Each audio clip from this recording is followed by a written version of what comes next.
हरे कृष्णा भाइयों बहनों, मैं नितेश सिंह आज फिर आपके सामने एक वीडियो लेके आया हूँ। आज हमारा 5वां अध्याय है।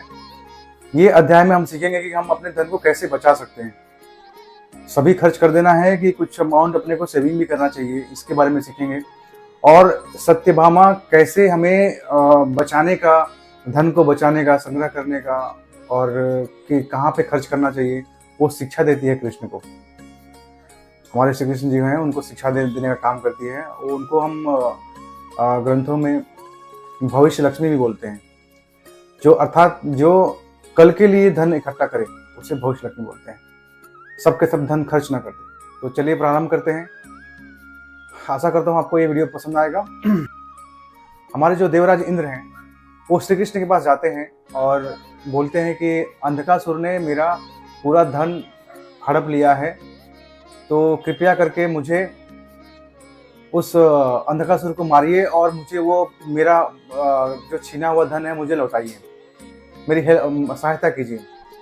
तो कृष्ण जाते हैं, अंधकासुर को मारते हैं और जो इंद्र जी का जो धन था पूरा स्वर्ग का, वो उन्हें वापस लौटा देते हैं।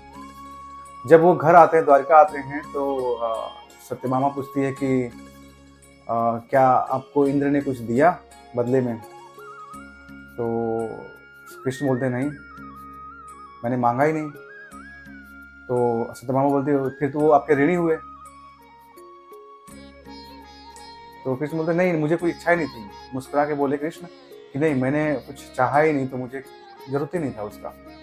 तो सत्यभामा बोले कि नहीं, मुझे तो चाहिए, मुझे तो चाहिए। मुझे वो जो उनके स्वर्ग में जो परिजात नाम का जो वृक्ष है वो मुझे चाहिए, आप मुझे वो ला के दो। तो कृष्ण जाते हैं स्वर्ग में और इंद्र से बोलते हैं कि मुझे आपका जो परिजात वृक्ष है मुझे चाहिए। तो इंद्र उन्हें मना कर देते हैं और बहुत ही कठोर वचन में उन्हें मना कर देते हैं। बोलते हैं कि ये स्वर्ग का है, आपको नहीं मिलेगा ये सब चीज़ें। तो कृष्ण उनके व्यवहार को देख करके उनको ऐसा लगता है कि जैसे कि इंद्र ने उनका शोषण किया है। शोषण इसलिए किया है क्योंकि लेन देन में बराबरी में लेन देन हो तो वहाँ पे शोषण नहीं आता, लेकिन जब लेन देन बराबरी में नहीं हो तो वहाँ पे शोषण होता है। तो कृष्ण ने उनके साथ में युद्ध किया और परिजात का जो वृक्ष था उन्होंने लेके आया और उन्होंने वादा किया कि मैं कभी भी पहले चीज लूंगा, उसके पश्चात मैं उसे दूंगा। तो आप देखेंगे कि जब सुदामा जी आते हैं, उनके मित्र, तो सुदामा जी आते हैं तो वो बहुत खुश होते हैं। वो बोलते हैं कि इतने वर्ष हो गए, तुम कहाँ थे मित्र? उनके पैर पखारते हैं और फिर बोलते हैं कि अच्छा, तुमने तो कुछ मेरे लिए लेके आया होगा। तो इसके लिए बोलते हैं क्योंकि पहले वो लेंगे, उसके बाद में देंगे। तो वो मांगते हैं। तो जो सुदामा जी जो थे वो 3 दिन से भूखे थे और 3 दिनों से उन्होंने जो अन्न लेके आए थे अपनी पत्नी से, 3 मुट्ठी अनाज उबला हुआ, वो अपने पास रखे थे और वो सकुचा रहे थे कि कृष्ण को मैं कैसे दूं। फिर भी श्री कृष्ण जी उनसे ले लेते हैं और वो जो उनका जो चावल था वो एक एक मुट्ठी खाते हैं। तो पहला मुट्ठी खाते हैं, दूसरा मुट्ठी खाते हैं, तीसरे मुट्ठी में सत्यभामा रोक लेती है। क्योंकि वो देखिए, इसलिए रोकती है क्योंकि यदि कृष्ण उसको सुदामा को यदि वो उपहार दे रहे हैं, यदि सोने चांदी पैसे दे रहे हैं, तब तो कुछ नहीं बोलते। लेकिन कृष्ण यहाँ पे उनका सारा जो धन था सुदामा का, देखिए 3 मुट्ठी चावल, मतलब कि उनके लिए तो पूरा पूरा ही था ना, सब कुछ था ना उनके लिए। तो वो उनका पूरा खुद ही ग्रहण कर रहे हैं। तो इस प्रकार से वो उनका ऋणी बन रहे हैं। उनका पूरा मतलब कि उनका अधिकार हो जाएगा उनके ऊपर, तो उनको भी सब कुछ देना पड़ेगा। तो इसलिए सुदामा रोकती है कि नहीं, आप सिर्फ अपने ही खाएंगे कि हमको भी देंगे खाने के लिए।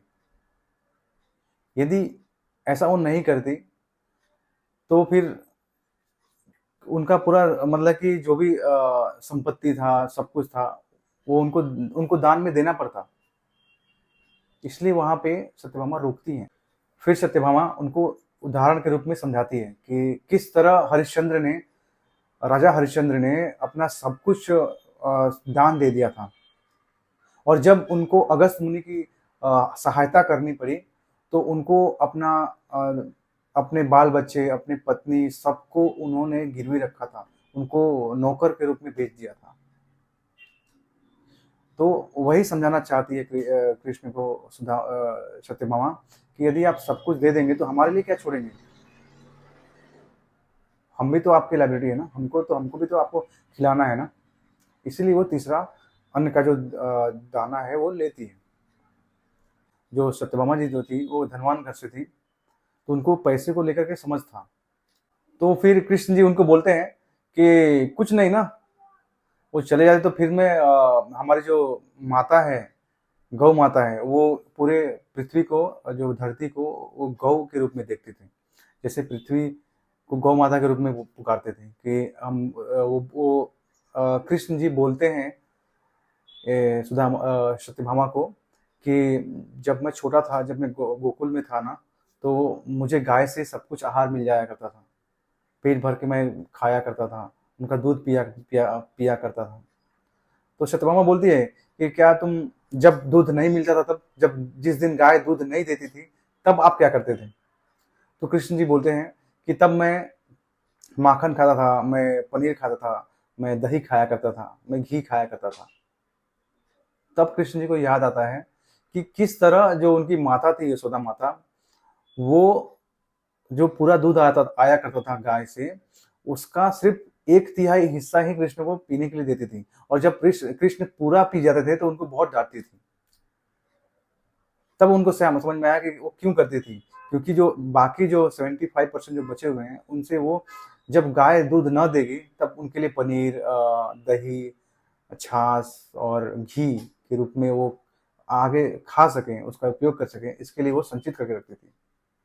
तो सत्यभामा जी हमको ये शिक्षा दे रही हैं कि देखिए, आपका कर्तव्य ये नहीं है, आप जो कमा रहे हैं तो सारे के सारे, जैसे कि 100 रुपये कमा रहे हैं, तो 100 रुपये में से आप कम से कम, हो सके तो कम से कम 10% तो बचाइए, 10, 20, 50% कम से कम बचाइए, और नहीं भी हो रहा तो कम से कम तो 10% तो बचाइए। क्यों? क्योंकि जब आप वृद्ध होंगे तो आपके पास जब साधन नहीं होगा कुछ कमाने का, तो आप उस समय कैसे आपको भोजन मिलेगा? फिर कहाँ से आपको ये सुख सुविधाएं मिलेंगी? तो भविष्य के लिए आपको धन संचित करना चाहिए, वो शिक्षा देती हैं सत्यभामा। इसलिए उनको कृष्ण भविष्य लक्ष्मी भी बोलते हैं, कि भविष्य के लिए संचित करने वाली लक्ष्मी। जिस तरह शंकर भगवान अपने पार्वती को मंगला बोलते हैं, उसी तरह कृष्ण भी उनको भविष्य लक्ष्मी बोलते हैं।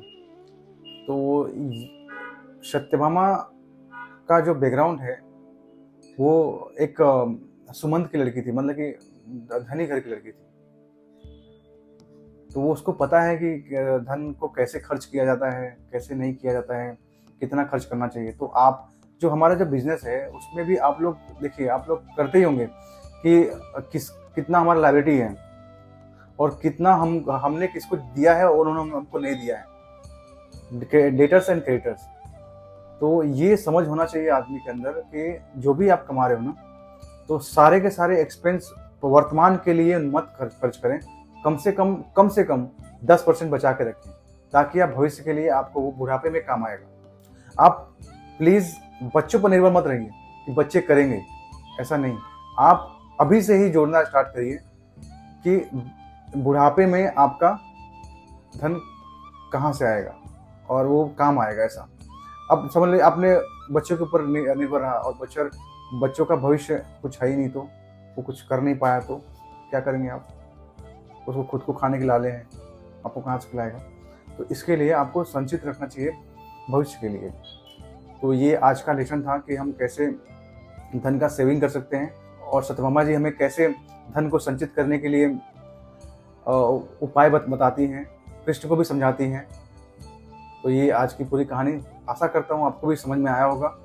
और प्लीज़ मेरे चैनल को सब्सक्राइब कीजिए और लाइक कीजिए और कमेंट कीजिए कि मेरे से क्या त्रुटि हो रही है। मुझे बहुत आवश्यक है, कमेंट में आप समझाइए कि मैं और क्या क्या इम्प्रूवमेंट कर सकता हूँ ताकि मेरा वीडियो और अच्छा हो। देखिए, कंटेंट मेरे पास अच्छा है, हो सकता है कि मेरा अभी वोकेबलरी इतनी अच्छी नहीं है कि मैं आपको समझा पा रहा हूँ अच्छे से। तो चलिए, हरे कृष्ण हरे राम।